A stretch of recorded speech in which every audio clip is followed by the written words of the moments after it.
So, all great ideas are dangerous. So let's get dangerous. And this is the last game of this week, Danger Zone.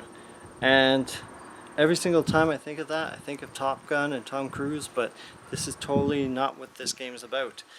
So you're pretty much in a virtual simulation and you're trying to cause like vehicle damage at this sort of looks like an indoor garage, and there's school buses and like regular cars, I think cop cars, and this game was actually, the setup actually suggests that this game was actually designed by like two of the Burnout 3 developers. They wanted something that was kind of like Burnout but a bit different.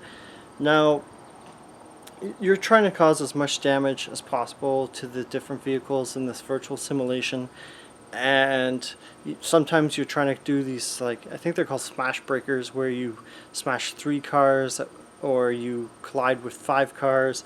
So there's like a set criteria for each stage. They start you off with like training tutorials just to get you to understand how the game works, and there's like 32 stages in this. It's an older game, it's about 4 years old, but the cars look great, the graphics are pretty good. It doesn't look like a game that was made in the last year or two.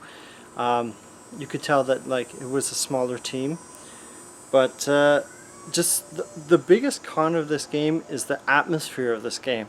Like some games where the music make the game, and this is one of those games where there's no music, there's just the crashing sound effects and explosions, and like it really takes a lot of like the intensity, a lot of the the just the interest in the game, because like it feels like so sterile that it's like, okay, like I'm crashing into stuff, this should be fun, and you start to question like this should be fun seeing like cars exploding like in an action movie, but it's not, because there's no intense music, there's nothing, it's just like basic sound effects, so it feels like unfinished. Anything upbeat would have helped. The game just feels like dry and a chore. Like, do you think crashing cars like something that is just very, I wouldn't say primal, but like something in your childhood you'd be like, oh, that's amazing, that sounds like the best game ever, and now it's like this. It's just the presentation on this, like it should have been, it had so much potential, because like the concept's there, and there's games that have done it successfully like Burnout, but this just didn't turn out well, unfortunately.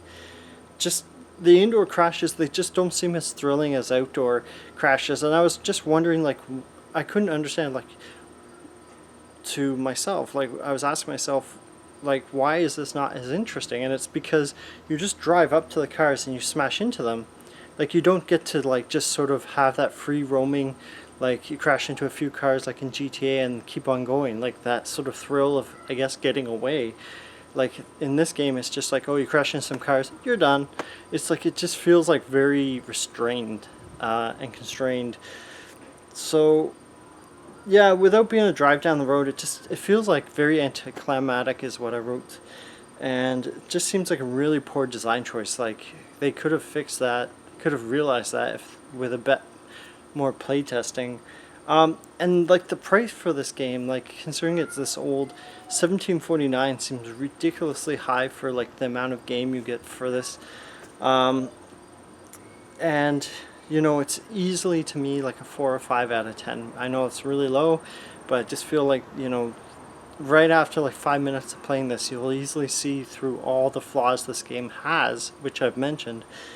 And it feels like a game that, like a packing game that you could have gone with your Voodoo card like 10-20 years ago.